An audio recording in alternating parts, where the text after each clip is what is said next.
महाभारत के अंदर का किस्सा है, बड़ा इंटरेस्टिंग है कि जब द्रौपदी का स्वयंवर चल रहा था, पता है ना, द्रौपदी का स्वयंवर था तो सब लोग गए थे कि भाई धनुष उठाना है और उस पर प्रत्यंचा चढ़ानी है। प्रत्यंचा मतलब धनुष पे रोप चढ़ाना है और एरो लेके ऐसे पानी में देख के मछली की आंख में यूं निशाना निकालना है, जल में देख के मछली की आंख में निशाना निकालना है, इस तरह से। तो ये महाभारत का किस्सा है द्रौपदी के स्वयंवर का। तो सभी बड़े बड़े राजा गए और सबको क्या करना था कि अगर जिसको द्रौपदी से स्वयंवर रचाना, शादी रचानी है, ब्याह रचाना है, उसको धनुष उठाना होगा, उसमें प्रत्यंचा चढ़ानी होगी, उस पर आपको बाण लगाना होगा और जल में देखते हुए मछली की आंख में निशाना साधना होगा। बड़े बड़े राजा थे, बड़े बड़े धुरंधर थे और उनमें से एक बहुत बड़ा धुरंधर था जिनका नाम आप सबने सुना होगा, कर्ण का।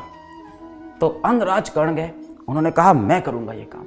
देखो ऐसी बहुत सी थ्योरीज हैं कि अंगराज कर्ण जो थे वो अर्जुन से ज्यादा पावरफुल थे, उनसे अच्छे धनुषधारी थे, उनसे ज्यादा शक्तिशाली धनुधारी थे, उनसे ज्यादा गुण उनके ज्यादा और ज्यादा थे, अर्जुन से ज्यादा गुणवत्ता थी उनके अंदर। ऐसी बहुत सी कहानियां हैं। पर जब अंगराज कर्ण गए तो पहले तो उन्होंने धनुष एक बार में उठा लिया, बाकी राजा तो धनुष भी नहीं उठा पा रहे थे, उन्होंने धनुष एक बार में उठा लिया। जब वो प्रत्यंचा चढ़ा रहे थे तो लास्ट में आके प्रत्यंचा उनसे नहीं चढ़ पाई। दुर्योधन आया, उनसे नहीं चढ़ी, किसी से नहीं चढ़ी। अंगराज कर्ण कहा जाता है कि अर्जुन से ज्यादा निष्ठा थी, अर्जुन से ज्यादा गुणवत्ता थी उनके अंदर, पर उनसे नहीं चढ़ पाया प्रत्यंचा। अभी तो मछली की आंख में निशान लगाना है। फिर आया अर्जुन, किसी को लग नहीं था कि अर्जुन ये कर पाएगा। फिर अर्जुन आए, अर्जुन ने ऐसे धनुष उठाया, उसमें यूं प्रत्यंचा चढ़ाई, बाण लगाया, पानी में देखा और मछली की आंख पे निशाना। क्यों? क्योंकि कहा जाता है कि अर्जुन अपने लक्ष्य के लिए एकदम पक्के थे, एकदम सटीक थे। जिस पल में अर्जुन मछली की आंख में निशाना लगा रहे थे, उस पल में अर्जुन ये नहीं सोच रहे थे, बिल्कुल नहीं सोच रहे थे। जिस पल में अर्जुन मछली की आंख में निशाना लगा रहे थे, उस पल में वो बिल्कुल भी नहीं सोच रहे थे कि ये करने के बाद मेरा द्रौपदी से ब्याह होगा। उनके मन में बिल्कुल नहीं चल रहा था कि मुझे इस सम्राट से व्यापार मिलेगा, प्यार मिलेगा, पैसा मिलेगा, या मैं जाके राज सिंहासन पे बैठूंगा। ये सारा ख्याल उनके मन में नहीं था। उनके मन में सिर्फ एक ख्याल था, क्या?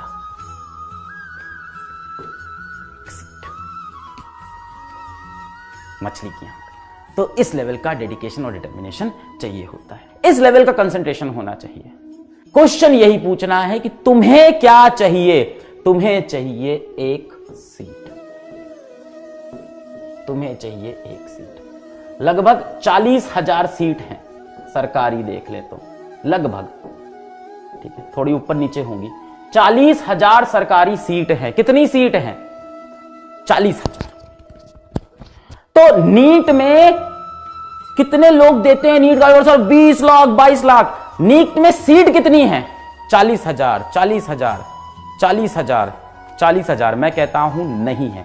अगली बार कोई तुमसे पूछे कि नीट में गवर्नमेंट कॉलेजेस के अंदर कितनी सीट है, तो 40,000 मत बोलना, बोलना नीट में गवर्नमेंट कॉलेज में 39,999 सीट्स हैं बस, क्योंकि एक सीट तो मेरी रिजर्व्ड है।